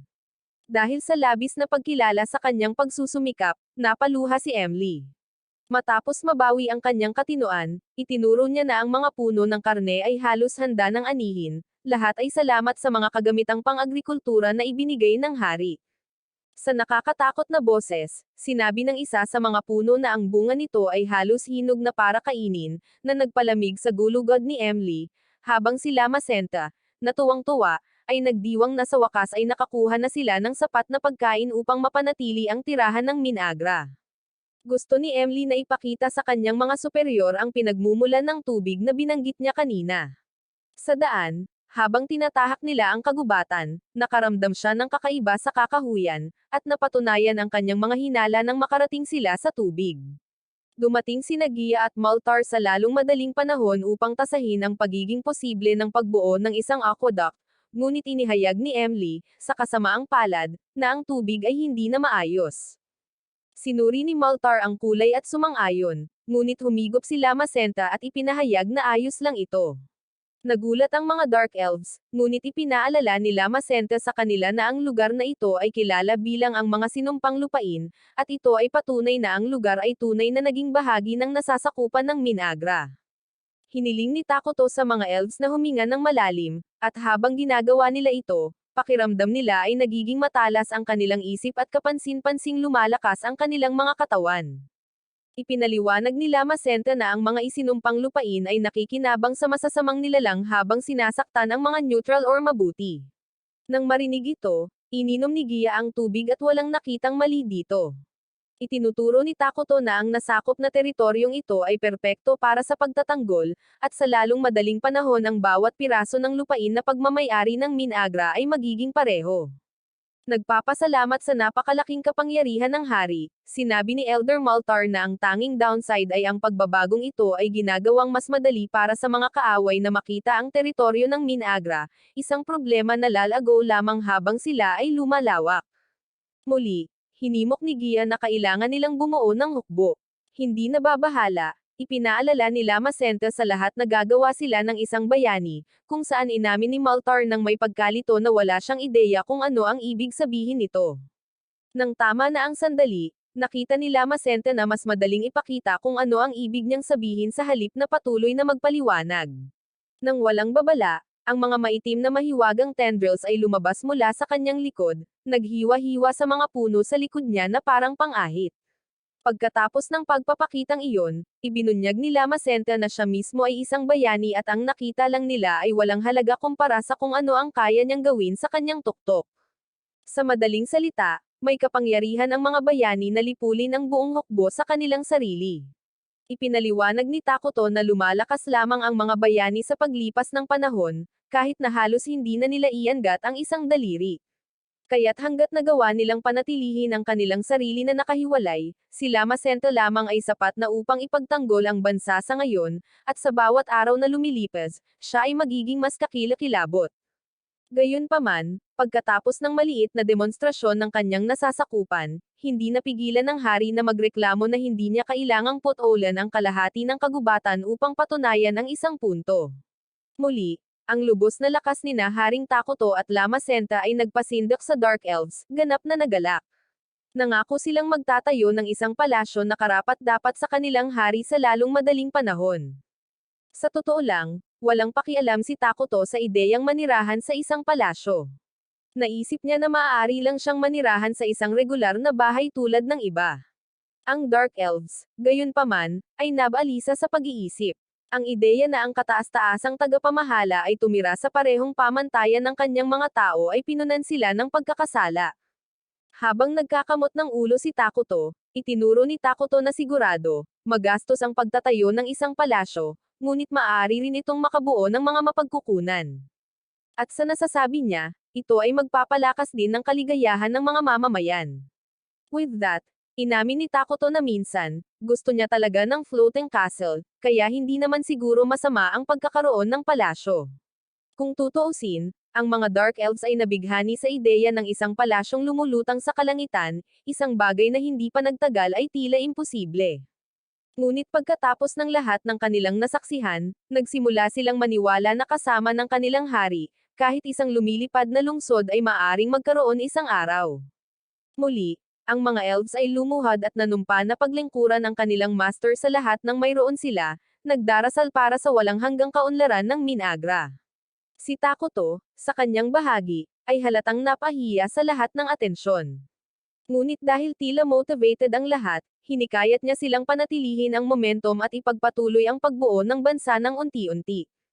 Samantala, pagkatapos na tipunin ang pangkat ng ekspedisyon, pinuri ni Verdil si Lunyos para sa pamamahala sa pagkuha ng napakaraming mersenaryo, lalo na kung isasaalang-alang na karamihan sa kanila ay kasalukuyang nasa hilaga na nakikitungo sa hilagang kaguluhan.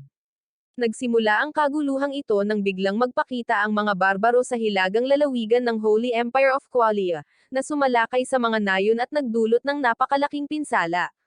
Ang Saint at ang hukbo ng Imperial ay ipinadala upang harapin ang kaguluhan, ngunit ang mga bagay ay malayo pa rin sa kontrol. Isang mersenaryong nagngangalang Bargo ang naglabas ng isang nakakalokong ngiti habang binabanggit niya ang sitwasyon. Mabilis na sinabihan siya ni Lunyos na huwag kumilos na parang wala itong pakialam sa kanya, ngunit ipinagkibit balikat lang ito ni Bargo, iginiit na hindi niya ito problema. Nagtataka, tinanong ni Verdil kung walang plano ang mga tauhan ni Bargo na magtungo sa Hilaga. Dahil sa kung gaano kalaki ang payout, ipinaliwanag ni Bargo na walang sino man ang handang ipagsapalaran ang kanilang mga leeg pagkatapos makumpirma ng mga tsismis na mayroong mangkukulam na kasangkot sa labanan. Sa alinmang paraan, pinapatigil ni Verdil ang paksa, na nagpapaalala sa lahat na ang kanilang landas ay nasa timog patungo sa mga isinumpang lupain kung saan walang nakakaalam kung ano ang kanilang mahahanap.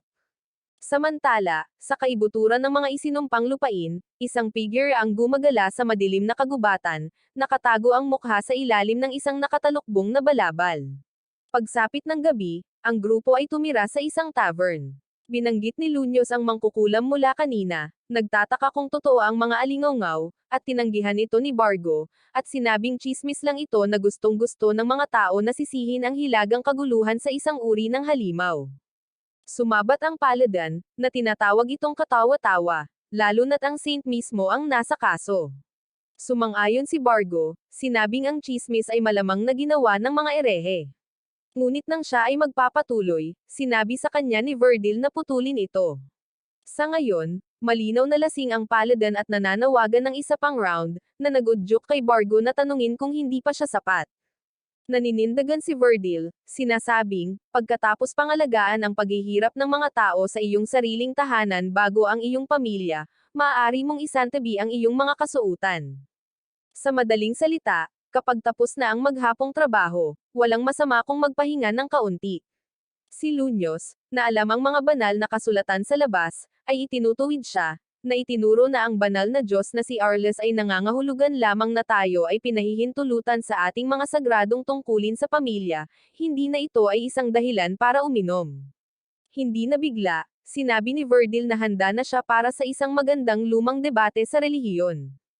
Ngunit sa sandaling iyon, ang waitress ay dumating na may isa pang tankard at isang matangkad na ngiti, na nagliwanag sa kanyang mukha. Samantala, bumalik sa topic si Bargo. Itinuro niya na mayroong 2 paladins na lalabas sa kanilang paraan upang siyasatin ang mga isinumpang lupain ng itim na kontinente, at gusto niyang malaman kung ano ang napakahalaga doon dahil kung ito ay talagang parang isang mangkukulam, siya at ang kanyang mga tauhan ay atras na. Tiniyak ni Verdil sa kanya na hindi iyon ang kaso. Sa katunayan, ito ay tungkol sa mga Dark Elf na tumakas sa mga lupaing iyon, at ang mga autoridad ng Qualian ay nag-aalala na baka magdulot sila ng gulo. Tumanggo si Bargo bilang pag-unawa, na ang lahi ng Elf ay kasumpa-sumpa sa mga assassinations at sumpa. Idinagdag ni Lunyos na maaari silang maging banta kung lalakas sila ng palihim, ngunit sinabihan siya ni Verdil na huwag ma-stress dito. Nandyan lang sila para mag-imbestiga sa pagkakataong ito, at kung mapunta man sa timog, maaari na lang silang tumakbo para dito. Nakahinga si Bargo nang marinig na bahagi iyon ng plano. Ngunit ang iba pang Paladin ay nagtatanong kung ganoon nga ba ang dapat kilos ng isang mandirigma ng Diyos dahil sumumpa sila na magbuwis ng kanilang buhay upang labanan ang kasamaan.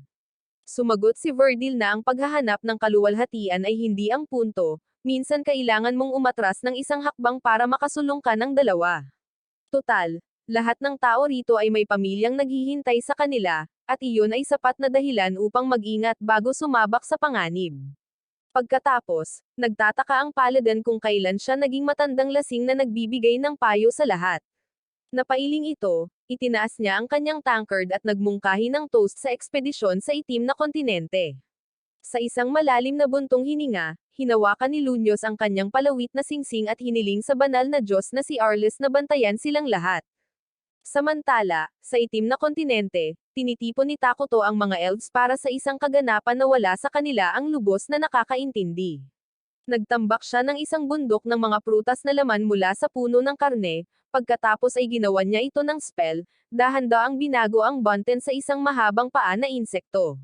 Natigilan si Elder Maltar at hindi niya akalain na makakalikha ng bagong buhay ang hari. Sinasamantala ni Lama Senta ang pagkakataong maghatid ng isang mapagmataas na talumpati tungkol sa walang kapares na kapangyarihan ng hari ng kapahamakan, na itinuturo na ito ay isang maliit na sulyap lamang sa kung ano talaga ang kanyang kakayahan. Kung ang mga tao ng Minagra ay mananatiling dedikado at masaya, ito ay madyay gising sa buong potensyal ng hari. Tungkulin ng lahat, sabi niya, na ipakita ang kanilang ganap na debosyon kay Master Takuto. Nang umalis na ang mga tao, mukhang gamaan ang loob ni Takuto na naging maayos ang ritual, at pinuri siya ni Lama Senta sa pamamahala sa paggawa ng insekto sa tamang paraan. Nagulat din ang dalawa kung gaano kadaling makalap ng mga kinakailangang resources. Ngunit ang mas mahalaga ngayon pagkatapos ng huling ritual na ito, alam nilang makakagawa sila ng mga bagong unit. Ibig sabihin, sa susunod na pagkakataon ay masusubok na nila ang isang hero summoning, bagamat kailangan muna nilang bumuo ng mas maraming mana. Gayunpaman, sa dalawang bayani, magkakaroon sila ng higit na tiwala sa kanilang lakas militar. Tuwang-tuwa, tinanong ni Lama Senta kung sino ang unang tatawagan ni Takuto, at nang walang pag-aalinlangan, sumagot siya, isa, ang reyna ng mga insekto, isa sa mga ipinagmamalaking bayani ng Minagra, na may kakayahang magbigay ng kapangyarihan sa lahat ng unit ng insekto, gawing frontline fighters ang mga insektong may mahabang paa, at gumawa ng larvae para palakasin ang mga manggagawa. Sa madaling sabi, ito ay napakahalaga sa labanan at para sa domestic affairs, ginagawa siyang perpektong bayani para sa maagang yugtong ito kung kailan ang pagbuo ng lakas ay ang lahat. Bukod doon, at malinaw na ito ang pinakamahalagang estratehikong isyu, naalala ni Takuto na ang iba pang mga bayani ay lahat ay may kakilakilabot na personalidad. Sumasang-ayon si Lama Senta dahil ang iba ay isang grupo ng mga egotistic na mga baliw, bawat isa sa kanila ay nahuhumaling sa pangangibabaw sa mundo. Nilinaw ni Takuto na hindi niya ibig sabihin na hindi na niya itatawag ang mga ganoong uri, ngunit mas gugustuhin niyang iwasan ito sa ngayon. Ang kanyang pangunahing prioridad ay ang paghahanap ng kaunting kapayapaan. Kinabukasan, habang papalapit na ang gabi, ang grupo ng ekspedisyon na pinamumunuan ng dalawang paladin ng Qualia ay nakatagpo ng isang higanteng tao. Hindi inaasahan ni Lunyos ang anumang mas mababa mula sa itim na kontinente. Inutusan niya ang mga mersenaryo na ihanda ang kanilang mga pana. Ngunit pinangunahan ni Verdil ang laban na ito at walang oras na dapat sayangin. Nag-iisang humakbang pasulong, inilabas niya ang kanyang sandata at nagsimulang magdasal, na ipinadala ang sagradong sining ng espada. Habang si Bargo ay halatang nalilito, ipinaliwanag ni Lunyos na ito ang lihim na pamamaraan ng Qualia, na naghahabi ng mga panalangin sa kanyang espada upang tawagin ang banal na kapangyarihan. Samantala, inatake si Verdil ng napakalaking club ng Higanti, ngunit nagawa niyang hatiin ang sandata sa dalawa gamit ang kanyang pinagpalang espada. Idinagdag ni Lunyos na ang mga paladin na nakatanggap ng banal na kapangyarihan ay lubos na pinahusay ang kanilang mga pisikal na kakayahan, ang mismong kapangyarihang manakit ng kasamaan na pumupuno sa kanilang mga katawan. Pagkatapos ng sunod-sunod na pag-atake, si Verdil ay nagtama ng isang direktang atake sa katawan ng Higanti, na pinabagsak ito. Ayon kay Lunyos, para sa isang mataas na ranggo na paladin, ang antas ng kapangyarihang ito ay kapantay ng isang mas mababang dragon. Sa madaling salita, walang pagkakataon ang mga halimaw na tulad ng kakaharap lang nila. Nang matapos ni Verdil ang kalaban, ang mga mersenaryo ay naiwang tulala. Pinuri ni Lunyos ang kanyang kasama, sinabi na sa lakas na tulad nito, matatapos nila ang misyon ng walang anumang problema. Si Verdil, gayunpaman, ay tila hindi sigurado, at lumakad, hindi gaanong pinapansin ang papuri. Bumalik sa Cursed Lands, malapit nang kumain si Takuto sa ilang unhealthy na pagkain sa kalye nang tanungin ni Lama Senta kung bakit hindi siya kumain ng mas masustansyang pagkain. Hindi naman sa may mali sa paminsan-minsang junk food, pero pwede naman siguro siyang kumain ng mas masustansya paminsan-minsan. Inamin ni Takuto na naumay siya sa lahat ng siya ay na-hospital. Wala siyang nakain kundi ang pinakamasamang pagkain na posible, lahat sa ngalan ng kalusugan. Sa pagsasalita, ang tunay na pag-aalala ng hari ay ang elves, na tila nabubuhay ng eksklusibo sa salad, isang kakaibang dieta para sa isang taong di umano'y nakahanay sa kasamaan. Iniwan ng paksang iyon, itinuro ni Takuto kung gaano kahirap ang mga elves sa paggawa ng palasyo, na nagpaalala sa kanya na dapat niyang tawagan si Maltar at ang iba pa para sa isang pulong. Dahil sa mga insektong may mahabang paa, mas naunawaan na ni Takuto ang lupa sa paligid ng kagubatan. Kaya, makatuwirang makuha ang pananaw ng mga elves sa kung ano ang susunod na gagawin. Inisip ni Lama Senta kung nag-aalala ba ang hari tungkol sa kalapit na lungsod dahil hindi ito bahagi ng Qualia, na nangangahulugang hindi naman maganda ang pagkakahanay nito. Sa katunayan, pinaghihinalaan ng mga elves na kabilang ito sa ilang neutral na bansa sa silangan. Magiging matalino na magpasya kung paano haharapin iyon dahil sila ang pinakamalapit, malamang na sila ang unang makakatuklas sa pagkakaroon ng Minagra. Talagang matutuwa si Takuto na neutral sila. Kung sila ay mabuti, ang mga negosasyon ay imposible. Sa katunayan, naisip niya na ito ay maaaring pabor sa kanila.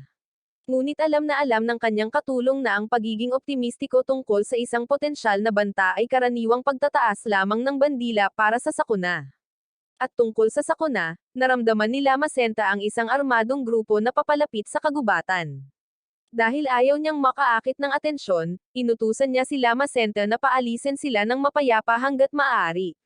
Ngunit kung hindi iyon isang opsyon, malaya siyang gawin ang anumang kinakailangan. Sa pasukan sa mga isinumpang lupain, naghanda ang mersenaryong grupo na pumasok sa ilalim ng pamumuno ng dalawang paladins ng Qualia. Ngunit nang malapit na sila sa gilid ng kagubatan, nagpakita ang isang babae, nakasuot ng itim na balabal na nakatakip sa halos buong katawan. Hiniling ni Verdil na malaman kung sino siya. Nagpakilala ang dalaga bilang isang dark elf na tumakas sa kakahuyan upang mabuhay. Tinanong niya kung ano ang nagdala sa mga paladin ng Qualia dito, ngunit tumanggi si Verdil na ihayag ang kanilang layunin, sa halip ay kinwestiyon ang kanyang presensya sa kagubatan. Simple lang ang sagot niya na nakikitira siya sa iba na dumanas ng katulad na paghihirap. Natuklasan ni Verdil na kainahinala na ang isang elf ay maghahanap ng kanlungan sa isang kahabag-habag na lugar. Anuman, ibinunyag lamang niya na mayroon silang negosyo sa kagubatan. Hinimok sila ng elf na tumalikod at sinubukan ni Lunyos na ipasok ang sarili sa usapan, iginiit na sila ay mga lalaking kinikilala ng Diyos. Ngunit mabilis siyang pinatigil ni Verdil at siya ang nagsasalita ngayon. Si Lunyos, na nasaktan sa pagsaway sa publiko, ay nagdamdam na inilagay sa kanyang lugar nang wala man lang siyang nagawang mali. Iginiit ni Verdil na hindi siya basta-basta tatalikod at aalis dahil hiniling sa kanya ng elf, ngunit humingi siya ng awa, ipinaliwanag na ang kanyang mga tao ay natakot, na nagtiis sa isang mahaba at masakit na paglalakbay upang sa wakas ay makahanap ng tirahan sa kapayapaan. Nang makita kung gaano siya kay Tiaga, nagtaka si Verdil kung may nakatago sa kagubatan. Tiniyak niya sa kanya na walang iba kundi kapayapaan at katahimikan. Gayunpaman, gusto niyang malaman kung bakit siya nahuhumaling sa isang simpleng madilim na kagubatan. Sa wakas, inilatag na ni Verdil ang lahat. Naroon sila dahil sa isang banal na paghahayag na nagbabala ng isang kalamidad sa lugar, at hindi sila makakaalis nang hindi kinukumpirma kung ano talaga ang nangyayari. Nagulat si Lunyos, pinaalalahanan siya na ito ay dapat na isang lihim ng estado, pero pinatahimik na naman siya ni Verdil. Kahit na ito ay isang sikreto, kung minsan ay wala kang pagpipilian kundi ang magsalita. Alam ni Lunyos na ang pagbabahagi ng banal na paghahayag ng walang pahintulot ay isang malubhang paglabag sa tiwala, kaya nangakong iuulat niya ito sa mga awtoridad kapag bumalik sila. Kahit na matapos malaman ang tungkol sa paghahayag, tumanggi ang Dark Elf na papasukin ang mga paladin sa kagubatan, kahit alam nilang sila ay mga lalaking ipinadala sa pangalan ng Diyos. Sa kanyang mapupulang mga mata na kumikinang, iginiit niyang walang dapat ikatakot sa mga lupaing ito at dapat bumalik ang mga paladin sa kanilang pinanggalingan. Naghinala si Lunyos na gumagamit siya ng dark magic para manipulahin ang sitwasyon at lalo pang nakumbinsi na may darating na kalamidad. Si Verdil naman ay parang nahuhulog na sa kanyang spell, halos handa nang ihinto ang misyon dahil sa sinabi nitong estranghero. Kaya hiniling ni Verdil sa elf na manampa sa harap ng Diyos na walang mali sa kagubatan. Nang gawin niya iyon, nagpasya siyang umalis na sila. Hindi makapaniwala si Lunyos na pinapaniwalaan ito ng kanyang kasama, ngunit ang ibang paladin ay tunay na naniniwala na ang mga elf na ito ay nais lamang mamuhay ng mapayapa. Iginiit ni Lunyos na nararamdaman niya ang masamang enerhiya na nagmumula sa elf na iyon. Walang paraan na mapagkakatiwalaan ang isang tulad nito. Ngunit ipinaalala sa kanya ng kanyang kasama na ang pagtitiwala ay isa sa mga haligi ng kanilang pananampalataya, at hindi dapat hayaan ni Lunyos na masira ng takot ang kanyang paniniwala. Tumaas ang kanyang boses, sumigaw si Verdil na walang mali sa kagubatan na ito at ito lang ang naging resulta ng kanilang investigasyon. With that, tumalikod na ang lalaki para umalis. Kaya naisip ng kanyang kasama na inaabandona na niya ang misyon at tinanggalan siya ng utos sa oras na iyon. Tumalikod si Verdil para malaman kung ano sa tingin niya ang ginagawa niya. Inyapak ng nakababatang paladan ang kanyang paa at nangatuwiran na hindi lamang inihayag ni Verdil ang propesya, ngunit ngayon ay aalis na siya nang hindi man lang nag-iimbestiga sa teritoryo, na ginagawang panunuya sa kalooban ng Diyos. Mula ngayon, sinabi ni Lunyos na siya ang mamumuno at ang investigasyon ay magpapatuloy ngayon dito sa mga isinumpang lupain. Nang tumugon si Bargo sa hamon na ito na parang si Lunyos talaga ang pinuno, tinawag siya ni Verdil. Ngunit ipinaliwanag ng punong mersenaryo na si Lunyos ang nagbabayad sa kanyang grupo. Nakiusap ang elf na mag-isip muli, ngunit inutusan ni Lunyos ang kanyang mga tauhan na pigilan siya. Sa kabilang banda, ipinag-utos ni Verdil na walang sino man ang maglalagay ng daliri sa isang taong walang pagtatanggol. Kaya, kahit na ang autoridad ay teknikal na nahati sa pagitan ng dalawang paladan, nakita ni Lama Sente na nabigo ang kanyang pagtatangka sa pamamagitan at nagpas siyang sumubok ng ibang paraan. Sa sumunod na eksena, nagising si Lunyos, may dugo sa kanyang mga kamay. Sa pagpasok ng katotohanan, nakita niya si Verdil na nakatayo sa harap ng isang mangkukulam, ang mismong nilalang na responsable sa pagpaslang sa mga mersenaryo sa gayong malupit na paraan. Nagdadalamati si Lama Sente na naging maayos ang mga bagay-bagay, ngunit nakalulungkot na hindi lahat ng bagay sa buhay ay naging ayon sa plano. Kaagad, inutusan ni Verdil si Bargo na tumakas sa kaharian at iulat ang nangyari. Ngunit ibinunyag ng mersenaryong pinuno na ang nilalang na ito ay tinapos na ang kanilang mensahero. Tinutuya ni Lama Sente ang kanyang mga kaaway, na ipinapahayag na siya ang kapahamakan na hinahanap nila, at ngayon ay nakatayo siya sa harapan nila. Si Lunyos ay kitang-kitang nanginginig sa harap ng ganoong nakakatakot na figure. Ngunit si Verdil ay naninindigan, na nilinaw sa kanyang mga nasasakupan na ang natitira na lang sa kanila ngayon ay lumaban. Hinihiling niya na ang lahat na tumutok sa pagbuo ng labanan. Patuloy na nanunukso si Lama Sente, na para bang ang pag-atake sa kanya ay isang katawa-tawang atake at walang kabuluhang pagpipilian. Hindi pinansin ang mga salita ng nilalang, inutusan ni Verdil ang mga mersenaryo na magpakawala ng isang volley ng mga arrow sa kanilang target. Bilang tugon, ginagamit ni Lama Sente ang kanyang mga galame upang puksain ang bawat projectile, ganap na ipinagtanggol ang kanyang sarili at walang anumang pinsala, na pinapataas ang pangungutya. Sinisigaw niya kung gaano niya kamahal ang bawat segundo nito. Sa sandaling iyon, ang nakatatandang paladan ay nagsimulang maramdaman sa kanyang mga buto kung gaano talaga kasasama ang mga bagay. At buong pusong sumang-ayon si Lama Sente, lalo na't mas pinili sana nilang umalis kung hindi dahil sa katigasan ng ulo nitong nakababatang paladan na nagpasya na iuna ang kanyang pananampalataya kaysa sa buhay ng kanyang mga kasama at sa kanyang sarili. Sa kapangyarihan at paraan ng pagsasalita ng elf, nagsimulang isipin ni Verdil na isa siyang mangkukulam. Tinanong ni Lunyos kung ano ang ibig sabihin nito, at inamin ng pinuno na siya ay nasa ilalim ng mahigpit na utos na ilihim ito, ngunit sa huli, dapat ay sinabi niya sa lahat ang lahat. Ayon sa kanya, sa tuwing makakatanggap ng revelasyon ang saint at kinukumpirma ito ng mas matataas na ranggo, ang ganitong uri ng halimaw ay opisyal na tinuturing na kalamidad at binyansagang mangkukulam. Sa katunayan, ang kaguluhan sa Hilaga ay sanhi din ng isa sa mga nilalang na ito. Dahil walang pasensya sa pag-uusap, nagbanta si Lama Sente na puputulan ito. Kaya, inutusan ni Verdil ang mga mersenaryo na tumalikod, iniwan siya at si Lunyos na humarap sa mangkukulam ng mag-isa. Hindi pa man nasabi at tapos na, ang dalawa ay naghahatid ng kanilang pananampalataya, pinagpapala ang kanilang mga espada upang bigyan sila ng talim laban sa mga kaaway ng kadiliman. Tiwala sa kanyang lakas, pinakawalan ni Lama Sente ang kanyang mga galame sa dalawa, kumbinsido na sapat na ito para tapusin sila. Ngunit mabilis na ipinakita ng mga lalaki na ang labanang ito ay hindi magiging simple. Sa pag-asa sa kanilang mga pagpapala at kakayahan, nagawa ng dalawa na maputol ang dalawa sa mga galami ng kanilang kaaway, isang bagay na malinaw na hindi niya inaasahan.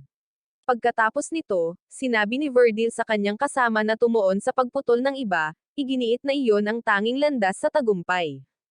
Habang nasa isip ang diskarteng iyon, patuloy na pinuputol nina Lunyos at Virgil ang mga galami ng elf.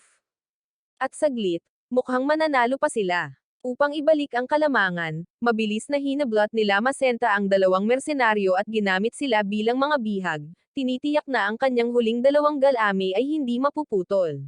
Kahit na minamaliit niya ang mga paladan, ang bagong ideyang ito ay tila sapat na upang hindi siya matalo. Pagkatapos ng lahat, hindi kailanman tatapusin ng mga tao ng Diyos ang kanilang sariling lahi. Sa kabila ng kaganapan, nananatili si Virgil sa plano at sinabihan si Lunyos na mag-focus lamang sa mga galame dahil ang buong kaharian ay nasa panganib kung mabubuhay ang kalabang ito.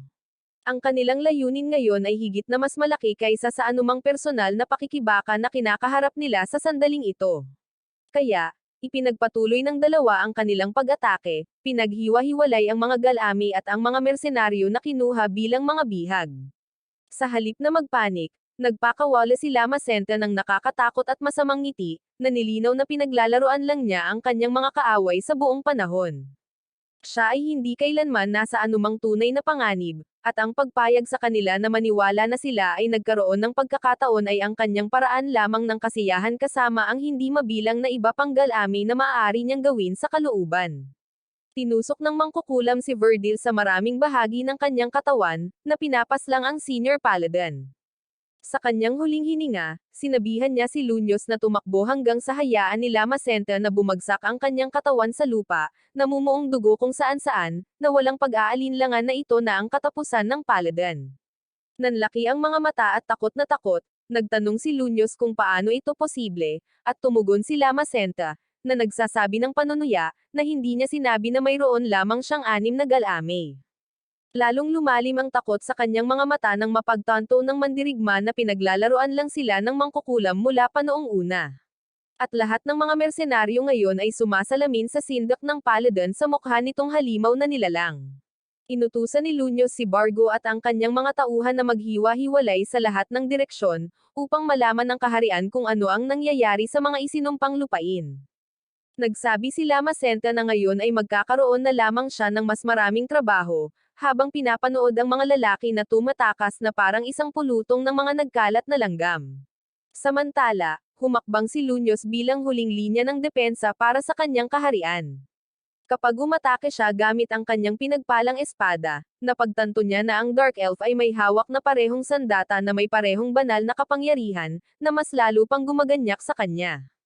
Pagkatapos, ipinaliwanag niya na ninakaw niya ang mga diskarte ng paladin sa pamamagitan ng pagpaslang sa kanya. Ngunit hindi lang iyon, sa isang tunay na pagpapakita ng kalupitan at lakas, inihayag niya na hindi lamang niya ninakaw ang kanyang mga kakayahan, kundi pati na rin ang lahat ng kanyang mga alaala at damdamin. Ang bawat pagsusumikap na ginawa niya upang maging isang kakilakilabot na kalaban, isang tunay na kinatawan ng Diyos, ay pagmamayari na ngayon ng mangkukulam. Sinisigurado niyang naiintindihan iyon ni Lunyos habang lumalapit ito sa kanya ng may nakakatakot na bilis. Upang patunayan na mayroon siyang mga alaala ni Virgil, itinuro niya na ang asawa ni Lunyos ay pinangalanang Marcia at ang kanyang anak na babae ay Mena. Nang marinig ang mga pangalan na iyon, ang takot na nasa kanyang mga mata ay nagiging lubos na labis. Isiniwalat nila Macenta na inisip ni Virgil ang kaligtasan ng kanyang kasama hanggang sa kanyang huling hininga, kung ano mismo ang dapat gawin ng isang senior paladin, isang tunay na bayani. Nakalulungkot, gustong ipaalala ng elf na nasayang ang lahat dahil sa maling tapang ng lalaki at kailangan niyang sundin ang mga walang kaisipang tuntunin. Sinisikap na huwag hayaan ang kanyang mga salita na manginig sa kanya. Sinabi ni Lunyos na mabubuhay ang kalooban at pag-asa ni Virgil hanggat ang mga mersenaryo ay nakakatakas at magbabala sa kaharian tungkol sa kalamidad na ito. Ngunit sa sandaling sabihin niya ito, narinig niya ang naghihingalong sigaw ng isang mersenaryong umaalingaw sa di kalayuan. Ipinahayag ni Macenta na mayroon siyang sariling mga kakampi. Inilagay niya ang mga Dark Elf para pigilan ang sinumang posibleng nakaligtas sa pagtakas sa labanan. Sa sandaling iyon, Ang anumang pag-asa na mayroon si Lunyos ay parang dumudulas ito sa kanyang mga daliri, na nag-iiwan lamang ng kabuuan at lubos na kawalan ng pag-asa. Sa isang huling gawa ng kabayanihan, sinusugod ng mandirigma ng Diyos ang kaaway ng lahat ng mayroon siya. Sa susunod na eksena, habang nagsisimula ng lumubog ang araw, nakipag-usap si Lama Senta sa nalulupig na paladin tungkol sa kung paano maaaring iba ang mga pangyayari kung nakinig lang si Lunyos kay Verdil.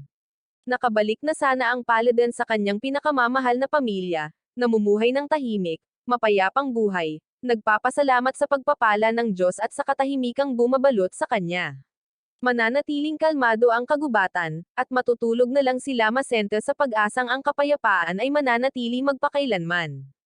Pero ngayon, oras na para pag-usapan kung ano talaga ang mangyayari. Sa hinaharap, pinili ni Lunyos na ang paladin ay masasawi at gayon din ang kanyang pamilya. Hahabulin ni Lama Senta ang kanyang asawa at anak na babae, pahihirapan sila ng walang awa na pareho silang magmamakaawa para sa kasawian. Pagkatapos nito, bibisitahin ng elf ang bawat nayon at bayan na dinaanan ng mga paladin patungo sa kagubatan, tinatapos ang bawat buhay na kaluluwa dahil lang sa kaya niya. At kapag nagtanong ang mga tao kung bakit ito nangyayari, sasabihin lang ni Lama Senta, isisi kay Lunyos ang lahat. Kasalanan ng paladin na nagpasya na harapin ang isang mapayapang mangkukulam sa halip na mamuhay lamang ng kanyang ordinaryong buhay sa kapayapaan. Si Lunyos, desperado, ay nagsabi sa kanya na huminto. Ngunit nagpapatuloy si Lama Senta, na nagbabahagi ng aral na minsan niyang natutunan mula sa isang taong mahalaga. Kapag minamaliit ka, ito na ang katapusan mo. Kaya kapag nangyari iyon, pumaslang ka kahit anong mangyari. Kaya naman tatapusin siya ni Lama Senta para masiguradong hindi na siya mamaliitin. Hindi mahalaga kung ito ay daan-daan, libo-libo, or kahit milyon-milyon. Pupuksin niya silang lahat at walang exception. At ayon sa kanya, lahat ng ito ay dahil sa desisyon ni Lunyos. Habang si Lama Senta ay kumikislap ng masamang ngiti, ang lalaki ay nagsimulang umiyak at nagmakaawa sa kanya na huwag itong gawin. Patuloy na sinasabi ni Lama Senta na alam niyang si Lunyos ay malamang na isang mabuting tao. Naniniwala siya sa Diyos at palaging sinisikap na gawin ang tama, ngunit iyon mismo ang dahilan kung bakit hinahamak niya ang mga nag-iisip na sila ay makatarungan. Dahil doon, nagpaalam si Lama Senta sa paladin at sinabihan siyang panuurin ang tunay na kahulugan ng kalamidad mula sa kanyang VIP seat sa langit habang lahat ng kanyang minamahal at lahat ng inosente ay pinapaslang ng walang dahilan. Nang marinig ang mga salitang ito, napasigaw si Lunyos ng nakakabaliw na kawalan ng pag-asa hanggang sa wakas ay napaslang siya ng tinaguriang mangkukulam ng mga isinumpang lupain. Kapag natapos na ang kaganapan na iyon, si Lama Senta ay natagpuan ni Gia at ng kanyang mga sundalo. Ang commander ng Dark Elf ay nagulat na ang mga tumatakas na tao ay natapos na. Inanunsyo ni Lama Senta na babalik siya sa kagubatan, ngunit bago siya makaalis, tinanong ni Gia kung talagang gagawin niya ang lahat ng mga kakilakilabot na bagay na pinagbantaan niya sa paladin. Tumawa lang si Lama Senta at sinabing hindi na niya gagawin iyon. Siya ay isang nagtitrip lang at nagkakaroon lang siya ng kaunting hindi nakakapinsalang kasiyahan, tinutokso siya para gamaan ang kalooban. Gayunpaman, hindi siya maaaring mag-aksaya ng oras dito. Kailangan niyang bumalik sa hari. Habang siya ay tumatalikod upang umalis, si Gia ay nagtanong kung mayroong isang bagay sa kanyang isip. Inamin niya na may kailangang marinig kaagad ang hari. Sa pamamagitan nito, pumunta si Lama Senta kay Takuto at ibinunyag na may mga mangkukulam sa mundong ito, isang unit na hindi umiiral sa orihinal na universo ng larong Eternal Nations, na nangangahulugang hindi ito ang mundo ng laro, ngunit isang uri ng parallel na bersyon kung saan umiiral pa rin ang mekanika ng laro hanggang sa isang punto, ngunit may mga bagong elemento at karakter. Nainis si Takuto dahil dito, alam niyang magpapagulo lang ito sa mga plano ng Minagra sa hinaharap. Ngunit itinuturo ni Lama Senta na mayroong isang baligtad sa mundong ito na naiiba. Halimbawa, bukod sa kanyang kakayahang magnakaw ng kapangyarihan ng mga natatalo niya, maaari na rin niyang nakawin ang ilan sa kanilang mga alaala. Si Takuto, nasa sabik, ay nagsabi na makakatulong ito sa kanila na malaman kung ano ang nangyayari sa kwalya nang hindi nangangailangan ng isang buong pagsisiyasat. Sa talang iyon, ang ulat ng elf na ang kwalya ay naubos dahil sa sakuna sa hilagang lalawigan. Gayunpaman, may pagkakataong susubukan nila ang isang bagay laban pagkatapos ng nangyari sa kanilang mga paladin ngayon. Gayunpaman, pakiramdam ng hari ay ligtas pa rin sila. Walang alam ang Quali o tungkol sa kanila at ang talagang ikinababahala niya ay ang kalamidad na kilala bilang Northern Disturbance. Ayon sa mga alaalang ninakaw ni Lama Senta, ito ay sanhi ng isang mangkukulam. Ngunit tila walang nalalaman si Verdil kaysa doon. At posibleng walang nakakaalam sa Qualia, maliban na ang mangkukulam na ito ay may kakayahang magdulot ng pinsala sa laki ng isang buong hukbo. Tila, ang halimaw na nilalang na ito ay tinatawag na Ikino, ang lumalamon na mangkukulam. Sa isang lugar sa isang tahimik na nayon sa hilagang lalawigan, si Ikino, sa kanyang parang batang anyo, ay masayang lumulukso sa mga guho at sa mga biktima ng kalamidad na siya mismo ang nagpakawala. Ginagaya ang TikTok ng isang orasan, sinabi niya na ang mga Diyos ay hindi kailanman gamulong.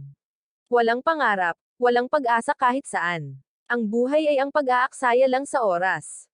Ngayon ang kanyang plano ay lumipat sa susunod na bayan at magdulot din ng kaguluhan doon, ang pagbangon ng mga sawi mula sa nayon upang lumaban bilang kanyang mga kaalyado sa kanyang masamang kampanya. Pabalik kay Takuto, ngayon na ang hilagang kaguluhan ay totoo at sanhi ng isang tao na may mapanirang puwersa ng isang hukbo, naisip ng hari ng kapahamakan na ang mangkukulam na ito ay dapat na dumating sa mundong ito sa parehong paraan na ginawa nila. Bukod doon, oras na para maghanda, kahit malayo pa ang banta sa hilaga. Naisip ni Takuto na makipagsanib puwersa sa mahirap na figurang ito. Ngunit dahil nakahanay siya sa kasamaan, wala na iyon sa pagpipilian. Dahil ang mangkukulam ay isang unit ng bayani, naisip ni Takuto na ipatawag si Isla. Ngunit siya ay isang unit na mas angkop para sa produksyon ng mapagkukunan kaysa labanan. Hindi ang pinakamahusay na tawag sa isang krisis. Para makipagsabayan sa isang mangkukulam na kayang sirain ang mga lungsod, kakailanganin nila ng isang bayani na kasing lakas niya. Si Lama Senta, na sumasang-ayon sa kanyang master, ay nangako na iipunin ang mana na kailangan upang lumikha ng naturang unit. Samantala, upang mapigil ang parehong Qualia at ang hilagang banta, plano ng hari ng kapahamakan na makipag-alyansa sa isang bansang may neutral na pagkakahanay, ang tanging pagpipilian na opsyon. Gaya ng napag-usapan nila dati, ang bansa sa silangan ay umaangkop sa profile na iyon, na ginagawa itong gininto ang pagkakataon ng Minagra na lumakas habang ang mga bagay ay nagiging mas mapanganib. Ngunit para doon, kailangan nilang malaman kung ang bansang ito ay handang magsanib puwersa. Sa ibang lugar, malayo sa lahat ng ito, isang humanoid ang sumigaw sa mga taong nagtipon tungkol sa ginawa ng staff bearer. Nagawa niyang talunin ang ilang barbaro ng madali. Pagkatapos ay inutusan ng staff bearer ang mga matatanda na ibaba sa kanilang pedestal at sinabi sa kanyang mga tagasunod na harapin ang mga bangkay bago magsimula ang anumang pagdiriwang. Susunod, mas maraming mga kaaway ang nagpapakita. Mabilis na inutusan ng staff bearer ang mga mandirigma na bumuo at ipinadala ang mga mensahero upang tumawag ng mga reinforcement. Kahit na sinusubukan niyang mapanatili ang isang kumpiyansa na harapan, ang humanoid na pinuno ay walang ideya kung ano ang aktwal na nangyayari sa kanyang sariling mga lupain. Bumalik sa Minagra, nag-aalala si Lama Senta na baka nasira niya ang mood ng hari sa pamamagitan ng pagganap ng kaunti sa malayo laban sa mga paladin na iyon. Ngunit taliwas sa kanyang inaasahan, ganap na kalmado si Takuto.